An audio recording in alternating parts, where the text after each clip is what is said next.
धेरैको लागि एउटा पोखरी मात्र थियो, तर मेरो बुवाको लागि योभन्दा धेरै थियो। यो हाम्रो इतिहास थियो, यो हाम्रो संस्कृति थियो, यो हाम्रो वातावरण थियो, यो हाम्रो भावी पुस्ताको जिम्मेवारी पनि थियो। उहाँ बारम्बार भन्नुहुन्थ्यो, हामीले पुर्खाबाट पाएको सम्पदा केवल पुस्ताको लागि मात्र होइन, हामीले यसलाई भावी पुस्ताले अझ संरक्षित अवस्थामा हस्तान्तरण गर्नुपर्छ। त्यही सोचले उहाँले सप्तपातलको संरक्षण अभियानमा अगाडि बढाउनलाई मद्दत गर्यो। तर यो अभियान सहज थिएन। यसको पछाडि धेरै वर्षको सङ्घर्ष छ, धेरै निराशा छ, धेरै बाधा छन् र सबैभन्दा महत्त्वपूर्ण अदालतसम्म पुगेको एउटा कानुनी लडाइँ पनि छ। नमुना मच्छिन्द्र विद्यालयसँग कानुनी सङ्घर्ष उहाँका लागि सामान्य कुरा थिएन। उहाँले आफ्नो अडानका लागि अदालतको ढोका धक्का गर्नुभयो। वर्षौँसम्म यो विषयले छोड्नु भएन। प्रक्रिया अत्यन्तै लामो भयो, कठिन भयो, कहिलेकाहीँ थकाइ लाग्ने अवस्था पनि आयो होला, तर उहाँ कहिल्यै थाकेर बस्नु भएन। धेरै पटक हामी परिवारका सदस्यको रूपमा हामीले धेरै पटक सोच्यौँ होला, यति धेरै समय र ऊर्जा किन यसमा तपाईँले लगाइराख्नु भएको छ। तर उहाँको एउटा स्पष्ट उत्तर थियो, यो मेरो लागि होइन, यो समाजको लागि हो भन्ने कुरा उहाँको सधैँ उत्तर रहन्थ्यो। यो एउटा वाक्यले उहाँको सम्पूर्ण सोचलाई झल्काउँछ। उहाँले यो लडाइँ आफ्नो नामको लागि कहिल्यै लड्नु भएन। उहाँले कुनै व्यक्तिगत लाभको लागि लड्नु भएको थिएन। उहाँले कुनै व्यक्तिगत लाभको लागि लड्नु भएको थिएन। उहाँले कुनै पद पनि चाहिएको थिएन। उहाँले सम्मान पत्र चाहिएको थिएन। उहाँले केवल यति चाहिएको थियो, सप्तपातल जोगियोस्। यस कठिन यात्रामा उहाँ एक्लै चाहिँ हुनुहुन्न थिए, उहाँ एक्लै हुनुहुन्न थियो। आज यो अवसरमा उहाँले कानुनी रूपमा सम्पूर्ण रूपमा साथ दिनुहुने कानुनी व्यवसायहरूप्रति मेरो परिवारको तर्फबाट, यो संस्थाको तर्फबाट पनि म हार्दिक कृतज्ञता व्यक्त गर्न चाहन्छु। विशेष गरी टिम लिडर वरिष्ठ अधिवक्ता श्री पूर्णमान साक्यज्यू, उहाँको भूमिकालाई हामीले वर्णन गरेर साध्य छैन। उहाँको तर्कलाई कानुनी बाटोबाट अगाडि बढाउन, अदालतको सङ्घर्षमा उहाँले साथ दिन, उहाँको अडानलाई बलियो बनाउन सहयोग गर्नुहुने सबै अधिवक्ताज्यूहरूको योगदानलाई हामी कहिल्यै बिर्सिने छैनौँ। त्यसै गरी ललितपुर वातावरण सुधार समितिका सम्पूर्ण साथीहरू, उहाँले मेरो बुवाको सोचलाई आफ्नै सोच सम्झेर, उहाँको अभियानलाई आफ्नै अभियान सम्झेर साथ दिनुभएकोमा हामी परिवार सधैँ आभारी रहनेछौँ। उहाँका सारथीको रूपमा पूर्णभक्त चित्रकार अजय लामा, प्रभु कुमार श्रेष्ठलाई म विशेष रूपमा सम्झिन चाहन्छु। यो अवसरमा लगनखेलका बासिन्दाहरूप्रति त अझ म धेरै विशेष धन्यवाद व्यक्त गर्न चाहन्छु। किनभने कुनै पनि सम्पदा केवल अदालतको फैसलाले मात्र जीवित हुँदैन, त्यसलाई समुदायको माया, अपनत्व र संरक्षणको त्यति नै आवश्यक रहन्छ, जुन मैले लगनखेलवासीबाट मैले प्राप्त गरेको छु।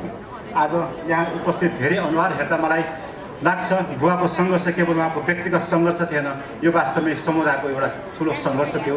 समुदायको सङ्घर्ष गरेर आज हामी यो अवस्थामा पुग्यौँ भन्ने कुरा मलाई लाग्छ। यो काम हामीले गर्दाखेरि ललितपुर नगरपालिकालाई पनि मेरो परिवारको तर्फबाट हार्दिक धन्यवाद दिन चाहन्छु। आज सप्तपातल पोखरी पुनर्स्थापनाको यो चरणसम्म आइपुग्नुमा महानगरपालिकाले देखाएको भूमिका र जिम्मेवारी असाध्यै महत्त्वपूर्ण छ। नगर प्रमुख श्रीबाबु महर्जनज्यूको अग्रसत्ता र उहाँले दिनुभएको एउटा वचन, पूर्णलाई यो पोखरी बनाउने जिम्मा मेरो, यो एउटा वाक्यले आज सप्तपातल पोखरी पुनर्निर्माण यति चाँडै सम्भव हुन गएको भन्ने कुरा पनि म यहाँलाई अवगत गराउन चाहन्छु। आज हामीले एउटा कुरा चाहिँ बुझ्नै पर्छ, एउटा मानिसले सपना देख्न सक्छ, तर त्यो सपना पुरा गर्न समाज चाहिन्छ। समाजमा बेला त्यो सपना पुरा हुँदैन, जुन हामीले महानगरपालिका लगनखेलवासी समुदायको साथले आज हामीले सफल भयो। सप्तपातल पोखरी आज हाम्रो अगाडि उभिएको छ र यसको पछाडि मेरा बुवाको सपना मात्र छैन, यसको पछाडि धेरै मानिसहरूको समय छ, धेरै मानिसहरूको श्रम छ, धेरै मानिसहरूको विश्वास पनि यसमा टिकेको छ र सबैभन्दा महत्त्वपूर्ण समुदायको सामूहिक इच्छा शक्ति पनि मैले यसमा पाएको छु। मेरो बुवा समाजका लागि केही गर्नुपर्छ भन्ने कुरामा असाध्यै विश्वास गर्नुहुन्थ्यो। उहाँले आफ्नो जीवन केवल परिवारको लागि मात्र बाँच्नु पर्याप्त लाग्दैन थियो। उहाँको सोच थियो, हामी जुन जगमा जन्मियौँ, जुन जगमा हुर्क्यौँ र बाँचिरहेका छौँ, त्यसलाई केही न केही फिर्ता गर्नुपर्छ भन्ने उहाँको सोच थियो। आज उहाँको छोरा भएर यहाँ उभिँदा एउटा कुरा मेरो मनमा बारम्बार लागिरहेछ, बुवा आज यहाँ हुनुभएको भए के हुन्थ्यो। सायद उहाँ हामीले सोचेको बेला सायद फरक प्रतिक्रिया दिनुहुन्थ्यो होला, उहाँ सायद भावुक हुनुहुन्थ्यो होला, सायद हामीले गरेको प्रशंसा सुनेर उल्टै हामीले भन्नुहुन्थ्यो होला, यति कुरा तिमीले गर्नु पर्दैन, काम गरेर देखाऊ भन्नुहुन्थ्यो होला। सायद पोखरी हेर्नुहुन्थ्यो, उद्घाटनको खुसी मनाउनु भन्दा पनि त्यसमा कुनै कमी देखाएर हामीले गाली गर्नुहुन्थ्यो होला उहाँले। किनकि म उहाँलाई राम्रोसँग चिन्छु, उहाँलाई मलाई लाग्छ अन्ततः उहाँ मुस्कुराउनु भयो, किनभने उहाँले बस्नु अघि दिएको सपना आज हामीले आफ्नै आँखाले हेरिरहेका छौँ। बुवा आज तपाईँ हामीसँग हुनुहुन्न, तपाईँको आवाज हामीले सुन्न पाएका छैनौँ, तपाईँको सल्लाह हामीले पाएका छैनौँ, तपाईँले फेरि कसैले छपारेको पनि हामीले सुन्न पाएका छैनौँ।